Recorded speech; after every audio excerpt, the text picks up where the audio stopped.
యెహోవా నీ గుడారములో ఉండదగిన వాడెవడు, నీ పరిశుద్ధ పర్వతం మీద నివసింపదగిన వాడెవడు, who can stand on the mountain of the lord అంటూ అక్కడ అంటాడు. యథార్థమైన ప్రవర్తన కలిగి నీతిని అనుసరించుచు హృదయపూర్వకంగా నిజము పలుకువాడే. ఆమేన్. హృదయపూర్వకంగా ఏం పలికేవాడు? నిజం పలికేవాడు.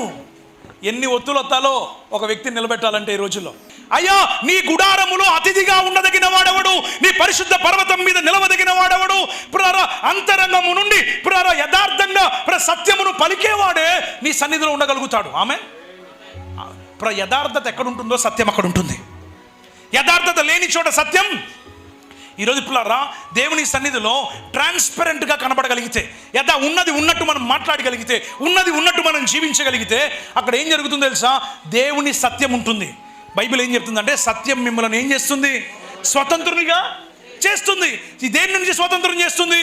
పిల్లరా అబద్ధము నుండి స్వతంత్రులుగా చేస్తుంది, ఆచారము నుండి స్వతంత్రులు చేస్తుంది, అభద్రతా భావం నుండి స్వతంత్రులు చేస్తుంది. పిల్లరా నిరీక్షణ లేని ఇతర స్థితి నుండి నిన్ను స్వతంత్రునిగా మారుస్తుంది. సత్యము పిల్లరా అంటే దేవుని వాక్యము. దేవుని వాక్యం అంటే ప్రభు అయిన యేసుక్రీస్తు. పిల్లరా ఎప్పుడైతే మనకు ప్రకటించబడతాడో మన జీవితాలలో మనకు కలిగిన ప్రతి అభద్రతా భావం మనకేమైపోతుంది? దూరం అయిపోతుంది. ప్రతి అభద్రతా భావం నుండి మనం విడుదల చేయబడగలుగుతాం.